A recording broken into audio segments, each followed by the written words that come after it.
Hello and welcome to GameRomp Easy Mode.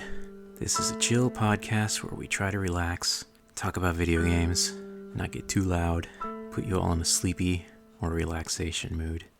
So, hey, who are you? I guess I'm Deanna. Yep, and I'm David. And we're going to talk about video games, can you believe it? No. Last week we ended up talking about mostly like RPG systems and dialogue choices and stuff like that, and we didn't really get to talk about the games that you were playing. And I know there was one I wanted to ask you about, and hopefully it hasn't been too long since you last played it, but... Yeah, I kept thinking about, writing it down and going over it, but I didn't, so... That's fine. We're not journalists. Thank God. I mean, maybe if we were and we were making money, we would have to put more effort into it, but we're busy people. We got shit to do. I got a day job. But I did want to ask you about a game. Okay. I've heard so much hype about this game, and I kind of want to try it one day, but I don't have Game Pass, so without being too overly negative, because I know a lot of people love this game, tell me a little bit about your time with Blue Prince.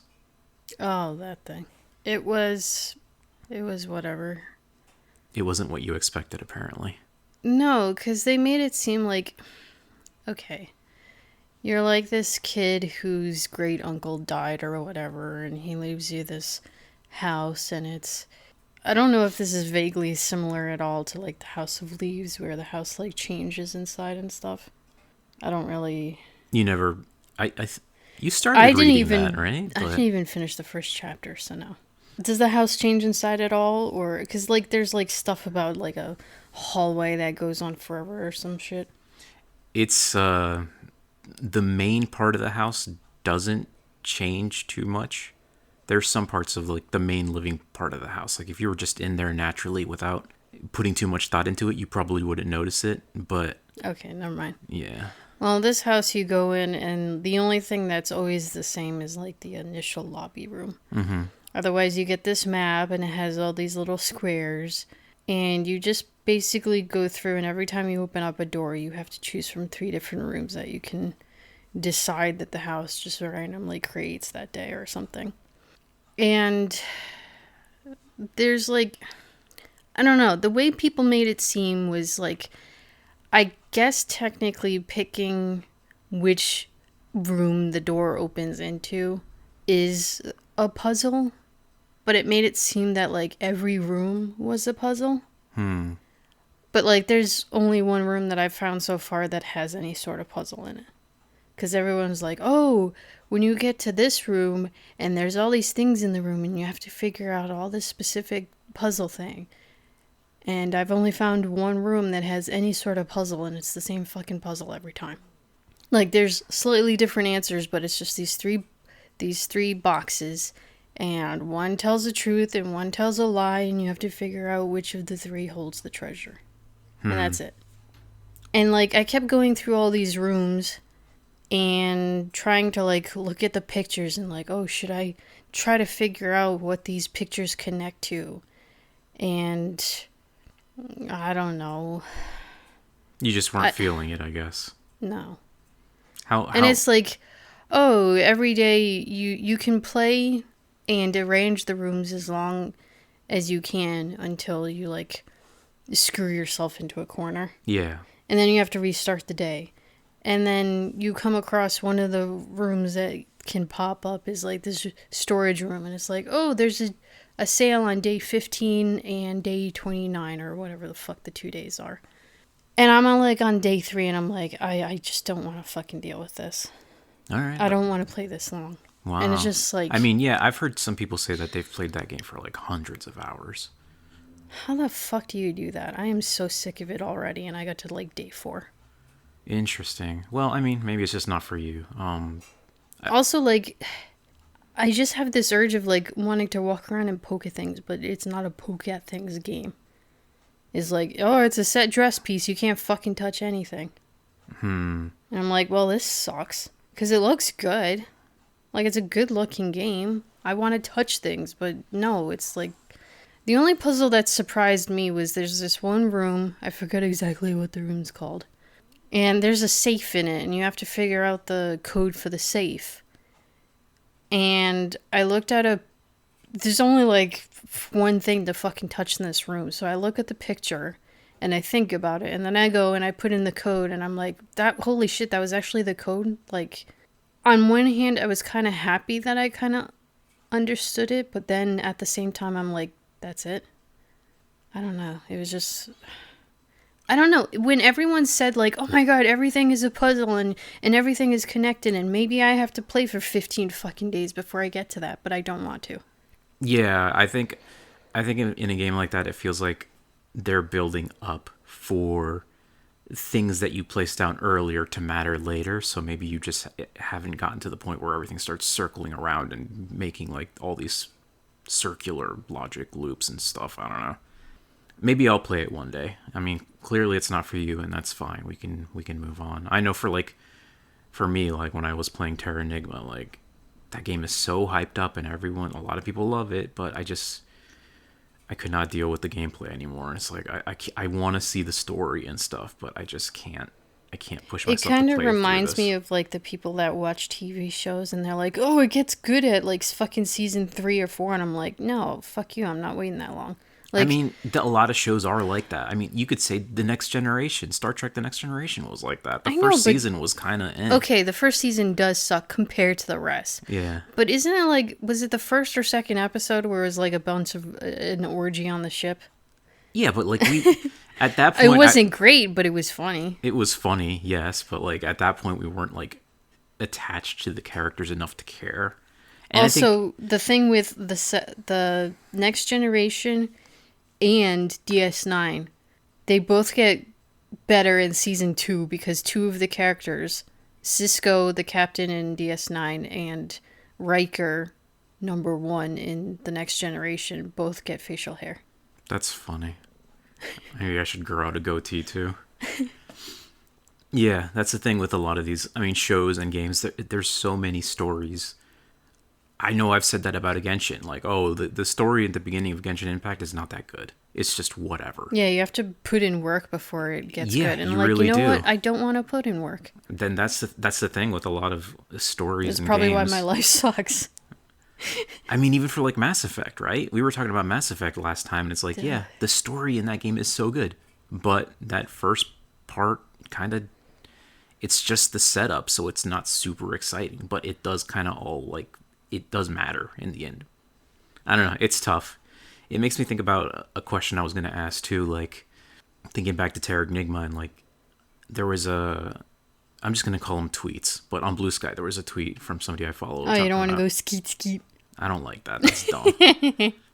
But I'm just a cranky old man who doesn't like changing words, whatever.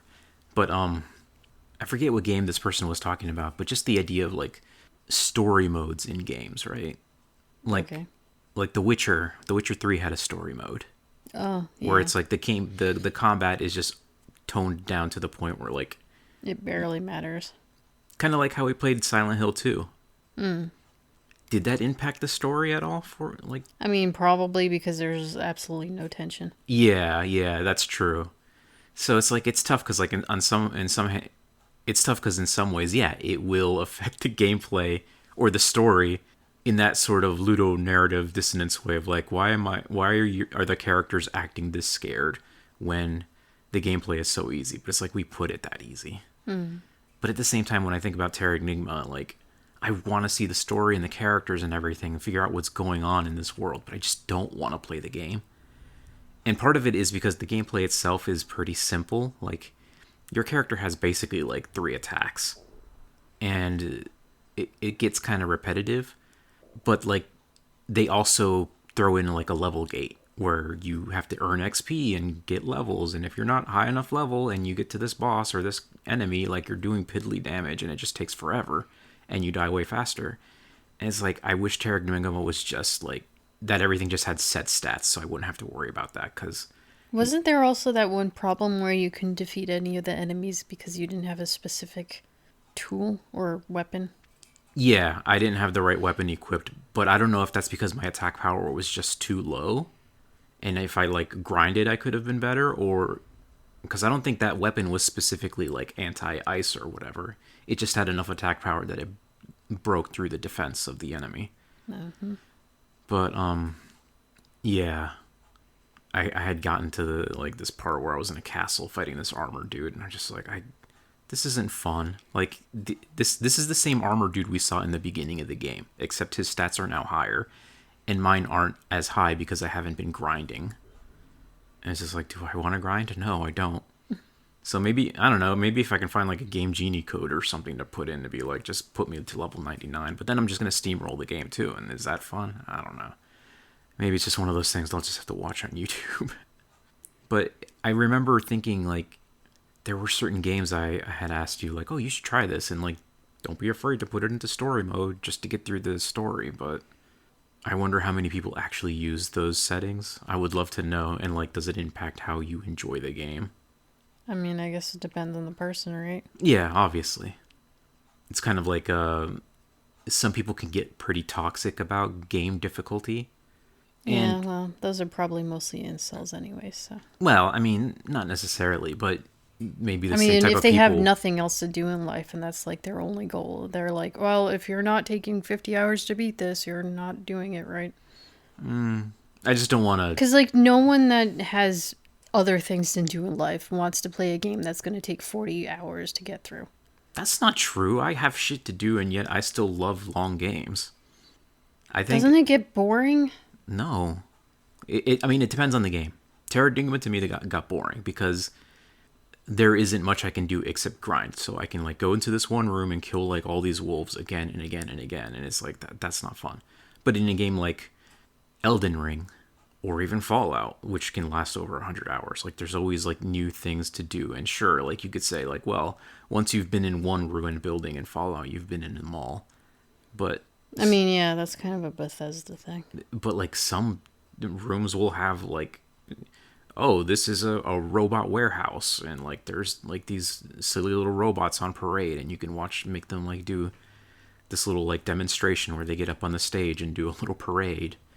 Or, oh, you ran into a room and like there's this canning facility, and like, oh, what's up with these cans? Oh, somebody's actually making meat in the post-apocalypse. That's pretty cool. And you find out, wait a minute, this is ghoul meat, and like there are things to discover and find, and never mind like just weapons and like equipment. But like, I mean, it's stupid to compare Terra Enigma to a modern game because it's a Super Nintendo game.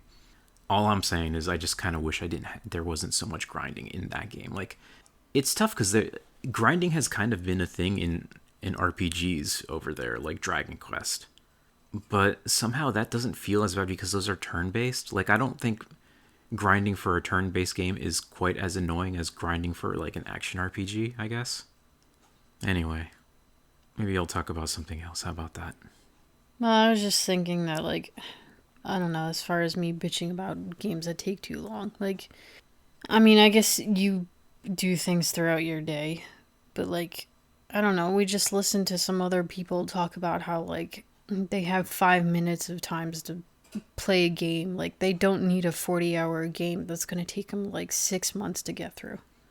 Yeah, I mean, everyone's got different lives. Some people have kids and they can't, devote that much time. And yet some of those people with kids that usually are like, oh, I want my games on Steam Deck to be able to start and stop, will still end up like playing blueprints for like 100 hours. It just depends on the game if they hook them. Or something like fucking Destiny. Or some of those other live service games like, oh, I don't play a lot of 100-hour RPGs like, Fallout or Skyrim, but like for some reason I really got sucked into Destiny and just like doing those raids. And it's like, I don't know, man. Everyone's got their own thing, and that's fine. But yeah, I definitely don't mind longer games because like, not only is it more value for my money, but I kind of like, if I like something, I am going to enjoy more of it. It's kind of like That must be nice. it's kind of like Mega Man. So for like the NES games, right? Mega Man was like on a roll. They made Mega Man 1 and it was kind of eh. They made Mega Man 2, it was a hit. They made Mega Man 3, it was a hit. And Capcom was like, let's just keep making it. This is great. So they made like 4, 5, and 6. But they're all pretty similar. Like, sure, 3 introduced sliding and 4 introduced the charge shot. But ultimately, like, they are very similar games. Like, you pick one of the Robot Masters and you go through the stage, and it's a fun stage with new music, and you get to the boss and you figure out its pattern. And people were more than happy to pay $40 for each one. Well, yeah, kinda. Eventually, some people were getting to the point where like, well, I'm sick of Mega Man. I'm not going to buy 6 or whatever.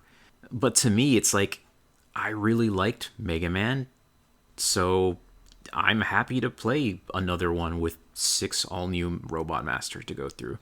And I still feel that way. When they released like 9 and 10, I was so excited about those. And 9 was kind of special because it was a throwback to the retro style, right? But What even was the one that they like shit the bed on? um Didn't they make one that was really bad? for Mega Man, Yeah. I don't know. I wouldn't say any of the Mega Man games I played were really bad. Maybe 8 is probably the one that's like the least good because that one's on the PlayStation and there's some limitations to it. And it's not as snappy in my opinion because like the visuals are kind of too busy. Or was it Mighty Number Nine Mighty or Number something? 9 was a mess. Oh, okay. Maybe But that's what I confused it with. but Because, like, how do yeah, you make Mega Man and then, like, you have to make your own idea because Capcom owns the IP, I guess, and then you just really just fuck it up. spiritual successors. That is tough. Like how many spiritual successors have actually been successful? Bit of a tongue twister. Cause like yeah, Mighty Number 9 didn't do so well. I think the Castlevania one, people generally are positive on it. I've never played that yet. What do you mean, Castlevania 1? I think that one's called Bloodstained Ritual of the Night, something like that. Or is it because, like, they tried too hard to make it different from the original that messed it up?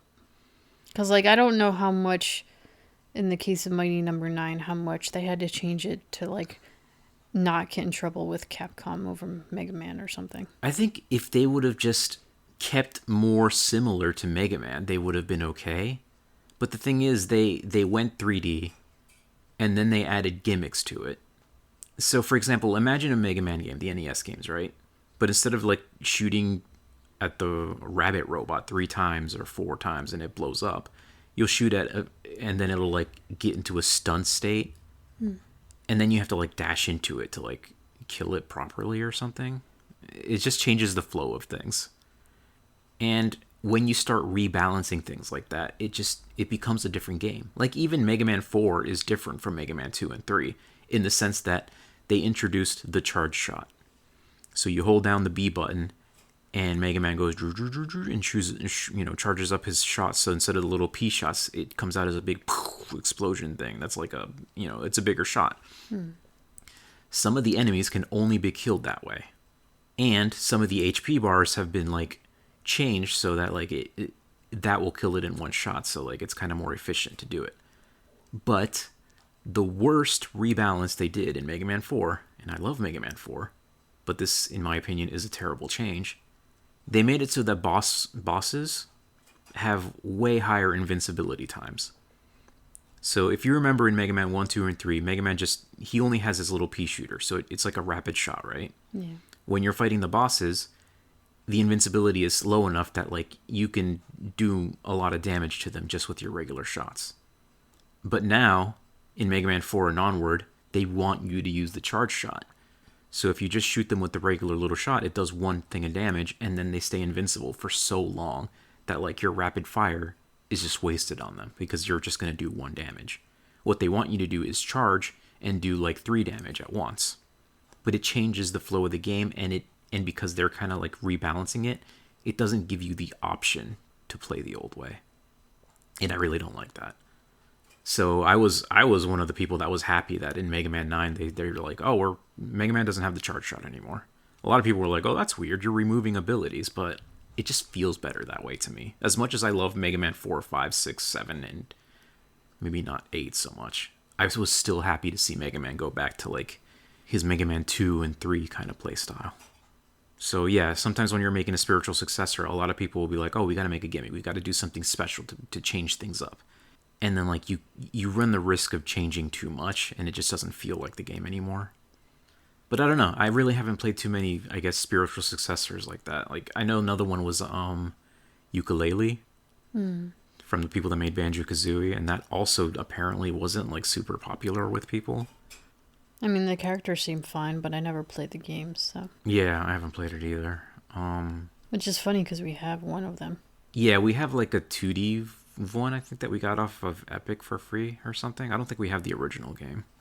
I could have sworn I've seen it in Steam, but What other spiritual successors? This is an interesting topic, actually. I should give this some more thought later, but I haven't played enough games to really think about it. well, you know what's a good spiritual successor that everyone loves? Stardew Valley. Oh, yeah, because it doesn't suck. And yeah, like, but that's the thing. Stardew, what's his name? Eric. He Eric looked at Veronia. he looked at Harvest Moon, took all the best things of Harvest Moon, put it in his game, but he didn't like add too many other gimmicks, right? He didn't add like war battles. No. He didn't add like mini games where you have to like laugh and tickle the NPCs or whatever. He only added things that were good and fit into the game. He didn't fill it with too many gimmicks. And I think that's one of the things that, yeah, like, meanwhile, you look at like the modern Harvest Moon games, like, okay, this isn't super fair because we haven't played too many of the modern Harvest Moon games, but even like back in the day, like the GameCube era, like Animal Parade. Animal Parade was really cute and overall pretty good, but they changed a lot of things that made Harvest Moon great as well. Like they gated a lot of your progress with story. So like remember the thing? Yeah, you can't progress the game until you say hi to everyone. Yeah.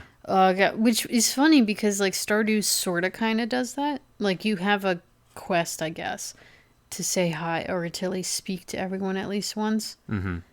But you're allowed to progress the days if you don't. Yeah, it's not like forced on you. You don't really lose much on if you just want to get straight to growing crops. You don't have to like hunt down every last NPC to say hi. Whereas like an Animal Parade, you had to run all the way to town, talk to everybody, and then there was that one other part where it's like, oh, this guy is tired. He needs like strawberry or something. Oh, yeah, it was the little kid. He's like fixing a bridge. Yeah. And you have to get him a milk and a strawberry. And like the fucking strawberry is the size of this kid's head. Well, it's super deformed. Yeah. Just, Oh, God. just the fact that it was so particular. Like you can't like just go to the store and buy this kid a meal. It's like it just made these weird little quests that like locked out certain parts of the island because I think the blacksmith was locked behind that. I don't remember specifics, but sure. And then there's like the whole story with like the fairies or whatever and like the goddess. Duh. It's like the goddess in Friends of Mineral Town was kind of just a thing, like an Easter egg almost to find. But in later games, they make it such a big part of the story, and you just have to sit through all that. And it's just like, dudes, I'm not playing Harvest Moon because I want to like save the harvest goddess and these little elf people. It's because I want to farm and talk to the people. And that's what like Stardew Valley understands. Like, you can have all that, and you're not gated. The fun isn't gated away behind like tasks you don't want to do or cutscenes that take forever to sit through. Now, it's been a while since I played the Harvest Moon series, any of the games. But it's kind of funny that, like, especially later on, they do all these things about the goddess and, oh, she's so magical and whatever, and she's, like, so fucking incapable of doing anything for herself. Like, how are you a goddess and, like, I don't know, as useful as a depressed person? I guess part of the story was like, oh, people stopped believing in her. And that's a funny trope. I don't know if this is like something that gets pulled from like Shinto or some Japanese religion that like if you don't believe in the gods, they're not gonna, or if you don't praise them, they're not gonna do their jobs. But yeah, because as far as like Western religion goes, like God wouldn't give a shit, right? He's gonna do what he's gonna do, or more likely not do anything. But yeah, that is part of the story. Like, oh, no one's believing, so you got to do like tasks and make it so her strength is regained. And I mean, fine, whatever. But like, I just want to play the farming game where I'm like building up my town or my farm and talking to the people and finding the bachelor or bachelorette that you want to be with. Not like doing all these weird quests for the harvest goddess. I don't know. Anyway, spiritual successors. Maybe I'll give that some more thought and think about more later. Or games that need more, like Advance Wars, for example. There have been some like games that have been like Advance Wars, but none that have quite hit that right itch. But is that because they can't hit the right itch? Like, because At least in the case of Pokemon versus Pal World. Hmm. Like, they're suing fucking anyone over, like, anything to do with capturing creatures. Yeah. So, like, do the Advance Wars spiritualist successors have to do something enough to, like, not get sued into oblivion? Well, I don't know. I don't know. There's already a few out there, but none have captured my attention. Because there was one that looked basically like it. So, like, what was apparently the problem with it?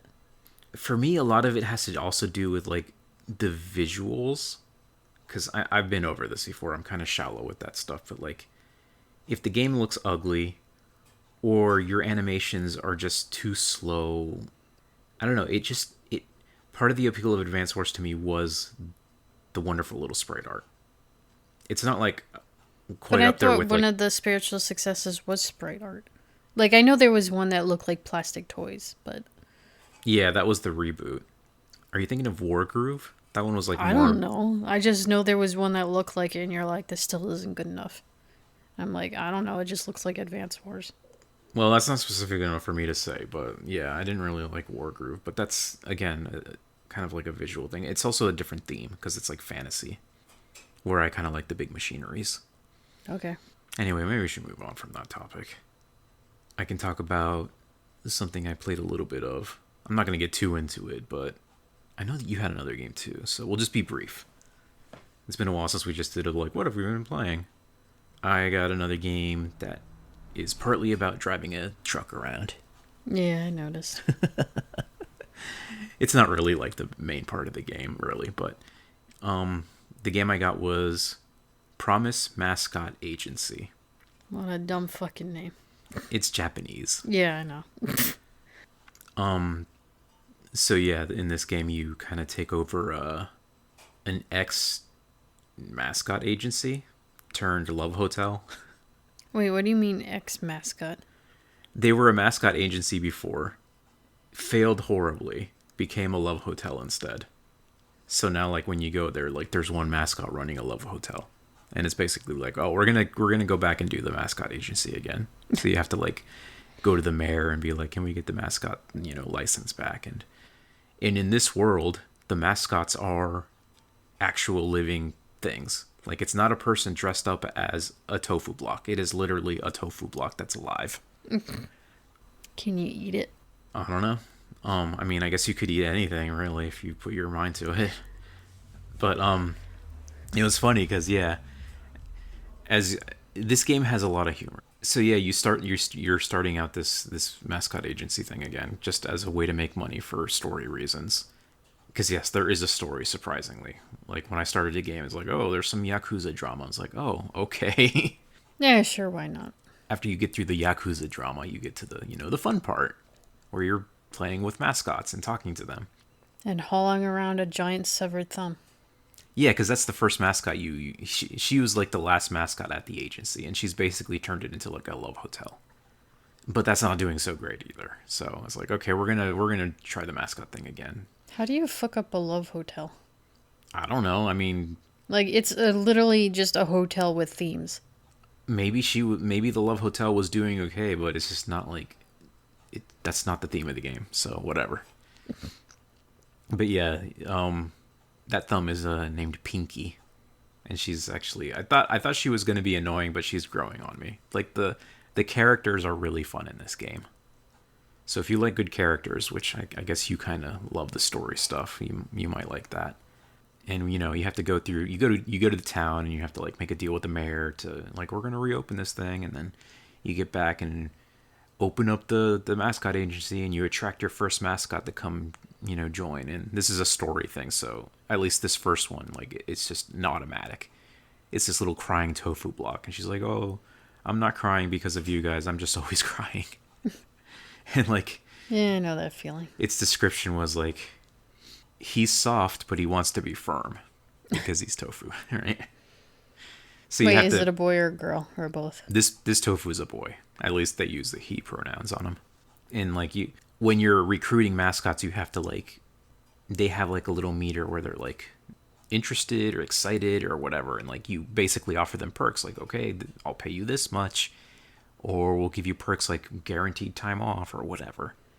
So it's kind of like a Business business. simulator. Yeah, you're managing these mascots as if they're your employees. Because they are. Yeah, and they get a cut of the profits when they go out and perform. So like one of the very first one, and again, this is because the tutorial one basically. So it's not a huge spoilers, but in the tutorial mission job for your mascot, we send out the little tofu guy, right? And it's for like this new bookstore that's opening up. You have like a mascot handler because you're not allowed to be the handler for story reasons. And she's out there, introducing the tofu block and like, oh, it's time for Tofu-chan or whatever the hell his name is to come out. And they open the door, and Tofu gets stuck in the door. So like she calls you up and is like, we have an emergency, Tofu's stuck.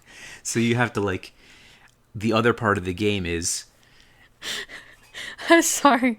I could just imagine, okay, you know the old commercial with like the puppet for Caesar's Pizza or whatever? yeah, And like his nose gets stuck in the window and it just keeps like going up and his nose is stuck. Do you know that commercial? yeah, vaguely. Okay, now I'm just imagining Tofu-chan gets stuck in the door and it's one of those automatic closing things and it just slowly closes and cuts Tofu in half. Oh my god. Well, luckily no, it's just a wooden door. And so when the mascots run into problems, you get kind of like it's kind of like a little RPG battle screen. So I think I took a screenshot of this. I got to remember to post it. It's like it shows up Tofu versus door. I mean, I'm sure they base all these or at least some of these little events on things that actually happen. I don't know if it was a Pikachu or some other mascot definitely got stuck in a door at some point. Yeah, I mean, it makes sense. Yeah, Especially these things are like absolutely giant. Japanese mascots are like they're kind of cute and squat and like, I don't know, Very round. yeah, so they're kind of bigger than American mascots where like it's basically just like A human. a fursuit with like a big giant head. Whereas in Japan, they're more like all body, big round kind of thing, right? So yeah, Tofu gets stuck in the door, and part of the gameplay from there is: do you want to help her or him? Sorry, Tofu, for getting your pronouns wrong. Do you want to help Tofu or just let them deal with it? If you're feeling lazy and you don't want to help, they'll still complete the job, but they'll do a worse job at it, so they might get paid less. So part of the thing is you have your hero cards. So other mascots and other people can give you like their card, and each card has like a bunch of stats on it, like popularity or talking or physical or whatever, and you use those to help out mascots when they get in trouble when they're performing.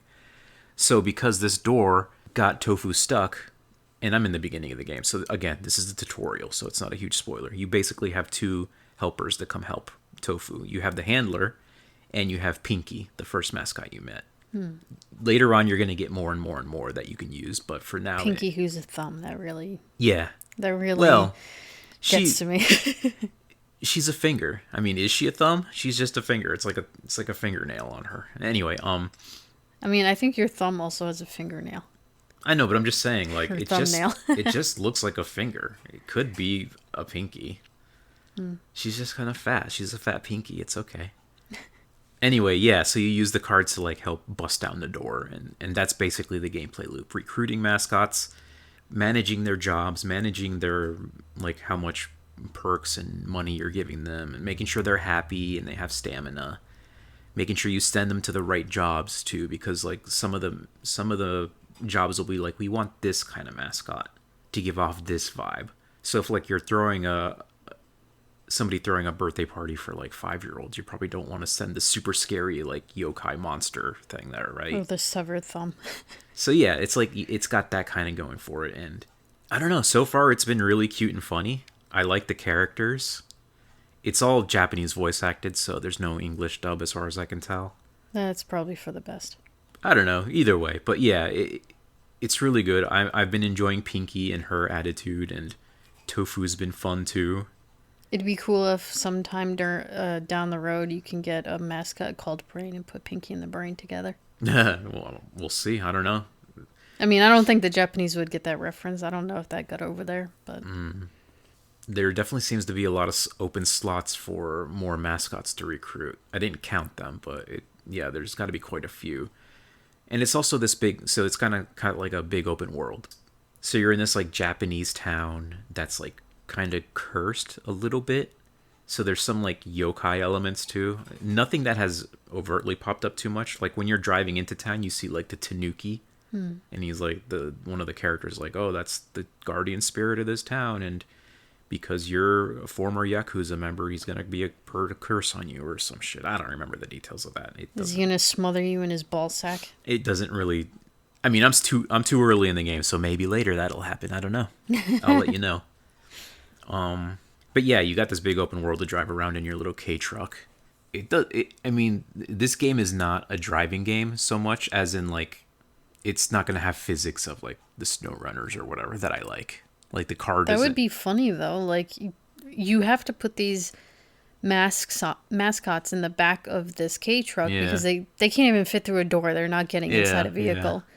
But it would be funny if there were physics and like, well, you got to take this corner slow so you don't like just fucking throw the mascots out. I kind of wish in my own sicko wanting more truck games, I kind of wish it was like that, but the driving is very like arcadey. I don't think it matters too much. You could probably crash into things and it'll be fine. That sucks. There's other traffic around the town because this is a living town. I don't know what happens when you crash into other people, how much it matters, but there's also like objectives you should try it. You can do, like certain things you can go out and find, or what are those things called? The things people put up for politicians, like vote for me, that kind of thing. Like you can billboards? Crash into those. Not just billboards, but the little ones that they put in their lawns. Yeah, okay, signage, whatever. Yeah, like there's signs, the mayor's signs that you can go around and crash into and like get points and stuff for that. Like part of the game is like you're building up fans on your social media so that your mascot agency is more popular and gets hired more. And it's funny because when you go to a job, like you don't have to be there, but you watch the live stream of it because apparently in Tokyo, there's this like mascot maniac who just wants to see every single mascot show, so he like live streams it, and so that's how you watch your little interactions go off. But like you could technically just ignore it. You could just send everyone to work and like not pay attention to that. I don't know why you would do that because it seems like that's half the fun, but I mean the option is there. But yeah, anyway, I don't want to get too deep into it because I haven't played it too much, but so far it's been fun and the characters are really funny and charming. It's in that kind of like Japanese goofy way, I think it's good. So maybe I could try it because, like, I don't know, see if I can make it past 5 hours. Yeah, go for it. I think you will like it because it has story and characters that are fun. So maybe you'll like it. Maybe you'll fall in love with Pinky and her weird behavior and find out what's going on in this town and meet all the other characters like Tofu. It's good. So far I like it, but again, I'm really early on, so I'll keep playing and report back, and we'll see what I think about it later. Okay, so I think there was one more game you had that you played. You don't have to get super in detail of it, but you were asking me to play it, and I was like, no, thank you. Well, because it's 4 hours, so at least it gets done quick. So, yeah, it's a game that is still technically currently on Game Pass, but I think I just got the notification that it's like going to be leaving soon. So by the time this goes out, it might already be gone. This is going to sound terrible. I think it's called Firework or Fireworks. I don't know if it's singular or plural. It's just whatever. And it's a game that takes about 4 hours to play, so not one of my better ideas, but I played it all in one go starting at 7 p.m., so that didn't feel great. Why not? Because I go to bed usually at fucking 10, and then like, I know I need to just finish and get this over with, and then it's fucking midnight. Did it give you nightmares? What? No. Oh, okay. I'm just lazy and tired, but I also wanted to get it over with, so that was my issue. So it's this like Chinese horror side-scroller, not really an adventure game because it's 2D and it goes, side to side, like yeah, a side-scroller, I guess. Is that the right genre name? When I looked over at you playing it, yeah, a point and click, I guess. I don't know. Yeah, it's kind of like an adventure game, like the old. I don't know if I would say the old Sierra games, but like, yeah, that kind of game where you're just walking around interacting with things, except it's just a 2D left to right thing, right? You didn't walk Yeah. forward or backwards into the backgrounds. So it's pretty simple, and it's also kind of linear because while it's just, the side to side, you don't really get lost because if it wants you to go in a specific direction, it's not going to allow you to go to the next screen over. It'll be like, oh, it's a dead end or something's blocking it. Mm-hmm. So, like, I mean, granted, yes, you got two options, and if it doesn't want you to take those options or it wants you to go into a specific door, it's just going to lock you out until you decide, yeah, I guess I'll follow where it wants me to go. It's fine. It's, I don't know, like, Eastern horror is a little bit different than Western horror. Yeah, absolutely. And, like, it's a little spoopy, I guess, but it's there's nothing gory that happened. It's a very confusing story. Where does it take place in? I don't know, fucking China. Like, I don't know. I Is mean, it just not? Did they not tell you? no, it's When just you this say little village. Like, okay, I don't know. when you say Eastern, like I don't know. Are you in like Japan? Are you in China? Are you in like No, Malaysia? it's all like Chinese names, Okay. which made it very difficult for me to like keep track of who is who because I don't fucking understand Chinese names. I mean, I get that sometimes with Japanese games, and I've been playing Japanese stuff forever. It's still, yeah. I guess, but it's like I'm trying to. They have their given name and their family name, and I basically how it works for me is I gotta just figure out which one I can like kind of use in my head because I don't I can't pronounce pinyin how it's supposed to be. Like they'll have an E, but it's pronounced like a U for some reason, and I there's just so many differences No, I get you. in Yeah. pronunciation that I can't like. It takes time to get used to that. Like I ran into that with Genshin with the Chinese names, but Yeah, because like the main character that you're playing as, I think his family name is Lin, because that's like the first quote unquote name is the family name, and then their given name is the second one. Yeah. I think, kind of exactly how Japanese works. It's like quote unquote backwards for us.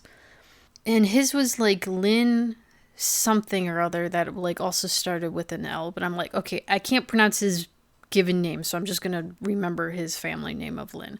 But then the other characters are like, I think one of the little girl in the story, I couldn't really pronounce her family name, so I went with her given name of Fang Fang.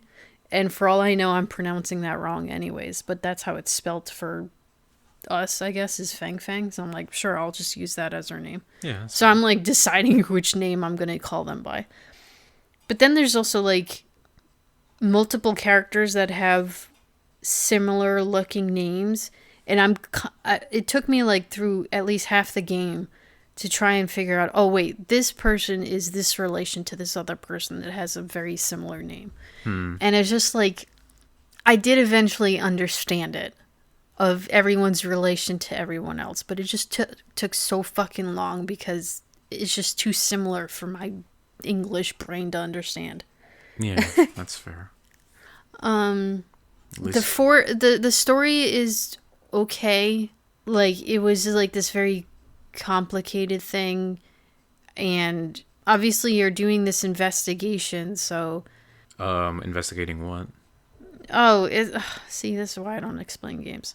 It's just this game of like you're an investigator, or you're like a new investigator, police officer person, and you originally start with like your other investigator guy who's like been there longer. Like your senpai?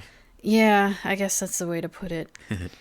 And you guys you're trying to investigate something, but the car breaks down for some reason, and you get sucked into like this other thing because you were born with more yin than yang or some shit, and you can talk to ghosts because of it. I don't know. And it's like, I don't know. I guess it's fine. Oh my God. Okay. All right. Well, you know what? I don't know. It's like you're doing this investigation, and it's like a legitimate investigation, I guess. Like for a murder? Yeah. It's something about like this they're having this funeral, but then like the coffin gets set on fire. And then like you're sort of in the real life, and then at some point, I guess, because you have more yin than yang, you can like talk to ghosts for some reason, and then you it's like Silent Hill. You go from reality to not reality, but you don't realize exactly when it happens. So Yeah. you're trying to figure out who's a real person and who's not a real person or some shit. Okay. And then it's too convoluted for me. It was fine. It was confusing. It was an okay story. It was kind of sad once you figured out how it actually happened, but Was it I don't know. satisfying at the end? Did you? I mean, it almost sounds like you didn't really enjoy it at all. I don't know. I don't know. It feels like it started with one story, and so then you investigate something and you figure out this other story, but then like I don't fucking remember how it ties into the original investigation we were trying to do. I don't know. Okay. Well, Fireworks is what it was called. I guess. An indie Asian horror game that might be kind of confusing to follow. Well, at least it was free on Game Pass, right? I guess. Have you been playing other Game Pass games? I know you played. Okay, you played that. You played Blueprints, and you've been playing a lot of Balatro. Yeah, I'm getting sick of that too. Well, maybe that's good because, like, I mean, Balatro is one of those games that can just be like a time vampire for certain people. Yeah, I guess if you know how poker works. What is it about Balatro that you're finally like, okay, I'm done? Because I know you had just recently finished another game too. I don't know. There's just like too much to it, I guess. You had well, we don't have to bring that up, but yeah, basically, Pokemon is the trading card game on mobile is like finally off the phone. Oh yeah, I deleted that. And yeah, it's a lot of times with these games that can like any game really where you're playing for like a ton of hours and it's just like, oh god, I just gotta stop. I gotta put this away. I gotta stop playing this. And it can be weird. I know for me when I played Genshin for a while, it's But like, it's weird for me because like I'm not trying to put these games away because I put too much time into Pokemon trading card game or I played too much Balatro. It's just like it gets to the point where they're just work. Everything becomes work, yeah, and I don't want to do work. yeah, we had talked about this privately. Like, Because like the idea of the Pokemon trading card game, like, ooh, it's microtransaction and it has this like it's gonna give you dopamine and that's how they keep you playing and I just don't get dopamine. yeah, I mean, everyone's going to be different for these things, especially for these gacha games. I don't know if you would count Pokemon as gacha, but similar enough, where you're like rolling the dice and seeing what you get, right? And some people love that stuff, but for me, that's never been appealing. It's frustrating. It's not a dopamine rush. It's just frustrating. Yeah. I don't know. It's the only thing I've long term getting addicted to, I guess you could say, is like fucking sleeping. Otherwise, I seem to be immune to getting addicted to things. Like they're like, oh, I can spend like people that play fucking Dota or some shit for like thousands of hours. I'm like, no, I can't. Yeah, but Like, oh no, you might be at risk of like alcoholism because that's addicting, or gambling because that's addicting, and I'm like, no. everyone's brain is going to work differently, especially for those competitive games. Like, I don't understand that either. I'm just not a PvP type of person, but some people they get so competitive that like maybe that in and of itself is a drive to keep playing these games, even though you're like doing the same thing over and over and over again. Like, say what you will about playing like Balatro or Fallout for like hundreds of hours, but like playing Overwatch or League of Legends, where it's like, here goes Tracer again down the same hall that she's been down a million times, shooting the gorilla a million times. Like, that to me, I don't understand the appeal of that. And I guess the thing is like, okay, it's different every time because you're playing different people and different like skills and stuff, but it's just, I don't know. I How do guess people get the drive to be good at something? Because like, you play all these games and like, I'm not good at or like this competitive thing, and like I get my ass handed to me. I'm like, it sucks. Like, but some people have the drive of like, oh god, I have to beat all these people and be the top of my game or some shit. I'm like, what the fuck? when we played World of Warcraft back in what was it called, Wrath of the Lich King, we did some PvP. Do you remember that? Yeah, That but I big didn't like actually like put I don't remember putting too much into it. I don't remember exactly how long we played that either, but I remember there we would join up that area like south of Dalaran where it's like this big open snowfield and like you have to go Yeah, capture the bases. that was fun because there was so many people that sometimes I could pick off random people because they were focusing on someone else. Yeah, I guess that was kind of like more of a chaotic little skirmish versus like a more orderly like 4-on-4 or whatever, right? Yeah, because I can't do that because then I actually get targeted. Yeah.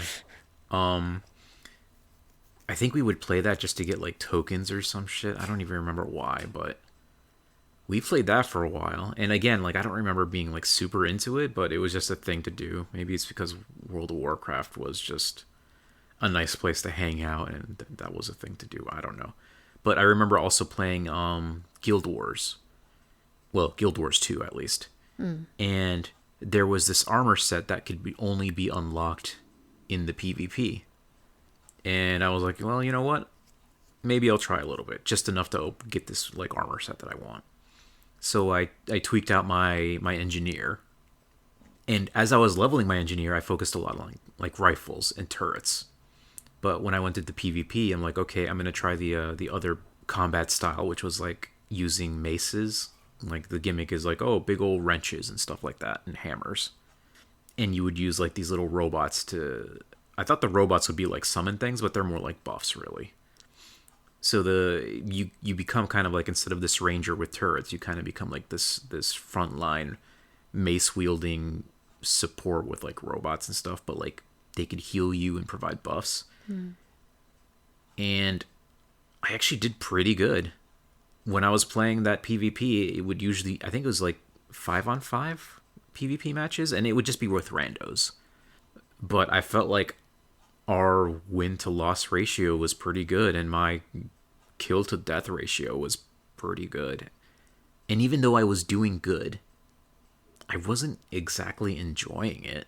I was just doing it to get the points I needed to get the reward I wanted. And once I got that reward, I was done. I didn't go back to PvP at all.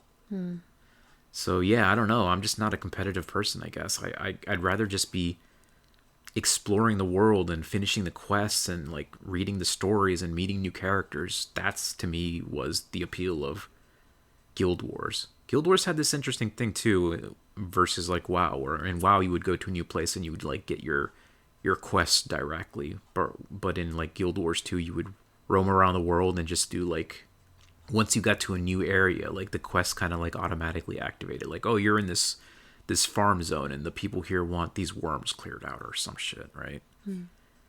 It was kind of more casual in that sense where you're like a roaming do-gooder, I guess. Maybe in a way that's not as interesting as like in WoW where you would have to hunt down the quests. And sometimes that would make you have to double back so often. Like the worst quests were like somebody in Orgrimmar wants you to take this to Thunderbluff. And then once you get to Thunderbluff, they're like, oh, cool, but I need you to take this to Undercity. And it's like, oh, come on, man. But, like, it's still, like, I don't know. There was still something appealing about that, too, I guess. Well, at least that made you kind of go around the world. Yeah, interact with the world, be a part of the world. I mean, I guess they both have their positives. Yeah, they're both good games in their own ways. I just wish Guild Wars 2 had controller support natively. I like the character ideas and some of the character stuff. Like, I enjoyed having my Char character because he's a fucking cat. And then I think one of my human characters had like this little scritter pet or whatever it was called. And it was like this little rat creature. And it's so cute. But I think the thing with that little race of rats, I guess, was the more they got together, the smarter they became. So they were like individual brain cells, so that the more that you got together, the smarter they became. It was so cute. But I just liked having my little scritter guy with me, and he was like just so cute and happy in his little broken English. Yeah, that's always a cute character trait, I guess. Also, my human character also had like a crow that would bring in her mail, because you could get mail delivered like straight to your character. And you could unlock or buy whatever, like different types of mail delivery systems, and mine was a crow, and I really liked it. As far as the game itself is fine, whatever. I mean, yeah, it's just an MMO, but it was like, I think that nowadays, like, I guess you would consider two different types of MMOs, where one is like WoW or Final Fantasy, where you got like the tab targeting system where your character can't attack something unless it targets it, and you get a little reticle on it, and like it just automatically targets it. But then you have MMOs like Guild Wars 2 or Elder Scrolls Online, where it's more kind of action based, and what you target, what you hit, it depends on what your character is in front of and like what you're aiming at. So it's a little bit more action based, and you can like dodge and stuff. And that's what made it playing that with a controller so good and appealing. Like I could run around and dodge and make sure I'm like attacking the right thing, and it felt so good with a controller. But while Elder Scrolls Online had native controller support for Guild Wars, I kind of had to jury rig it through Steam, and it worked and it was great, but thinking about setting all that up again just feels like kind of a massive headache that I don't want to deal with. Which is too bad, because I did really like that game. Especially my engineer class. I always gravitate towards engineer type characters. Even in WoW, I would do the engineer class or subclass, or what would you call it? Profession. To build all the little robots and stuff. And they weren't like super useful, but it was still fun. I think I remember the professions in Guild Wars to be a pain in the ass to figure out. That I never bothered with that. I would just, everything I collected for like lumber and mining, I would just throw right in the auction house and sell. And I really liked how the auction system in Guild Wars 2 was handled. I don't know if you remember, but like Nope. in WoW, you would have to put up the items and sell them, right? You would have like, oh, I have like a stack of iron, and you can buy it for like 2 gold. But then somebody else can come in and be like, I have a stack of iron, and you can buy it for 199 instead of 200, right? And so it's always kind of like a pain in the ass. Like, if your things don't sell right away, they just might not sell at all. In Guild Wars, you could do that, but people could also put in orders. So they can be like, I need a stack of iron. I will pay 2 gold. I think how it worked in Guild Wars 2 is closer to how actual stocks work. Yeah, people, there was both the demand and the supply. So it was nice because, like, if I'm offering 2 gold for a stack of this, somebody else could be like, I need that too, but I'll offer 2 gold and 1 silver. So, like, they would up each other on the bids, and you could come and just dump your stuff immediately and get your money immediately. And they would get the stuff, like, sent in the mail. You would get your cash, and it was so easy. So it made, like, buying and selling a lot faster. And that meant like I could just go through the auction house and buy gear too. So it was like a little shopping trip if I wanted to. I really liked that. Yeah, it made going back to WoW's auction house later a bit like, oh god, dealing with this ancient system. So basically, Guild Wars 2 had it from both ends, and WoW only did it on one end. Yeah. Man, MMOs. Will we ever play an MMO again? Probably not. Yeah, I don't think so either. It's like a, Bygone era. yeah. Well, I say that, but then you got like all these PvP, I guess, MMO kind of things. I don't know if it counts. I guess. And like Fallout 76 is like almost like a mini MMO. Not really. I mean, what makes an MMO? Massive, I guess. Yeah, I don't know. I know Fallout 76 actually has introduced raids now, but I don't really know the details of that because those are new and I haven't played the latest updates. But Fallout 76 kind of does the thing that Guild Wars did, where like if there's like a world boss going on, you can just show up and participate without having to like. In WoW, you would have to like form a group or go into the raid finder or whatever. And it's like all that hassle. I don't like that. I'm too antisocial. I don't want to talk to a bunch of randos online or whatever. Like they're spouting all their weird memes and shit. It's like I like Fallout 76 because like if the world boss is up, if somebody has summoned the Scorch Queen, you'll get a notice on the world map, and you could just show up and help and get rewards. You don't have to worry about it. You don't have to talk to people. That happened in Guild Wars 2 as well. Yeah, exactly. That's kind of a nice thing about that. Whereas in WoW, like if you ever ran into like a wild, scary elite boss, you had to like make the effort of, getting your friends or your guildmates or whatever to come and do whatever. Like, I don't know, man. That's just, I guess I'm just not social enough for that. Anyway, what do you think? That's probably good enough for now. Probably. You feeling kind of sleepy today? Well, hey, thanks for hanging out with us. Hopefully it wasn't too boring. Maybe you like the sound of one of these games, like Promise Mascot Agency.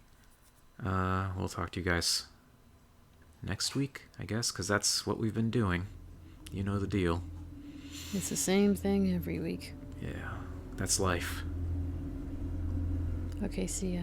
Goodbye.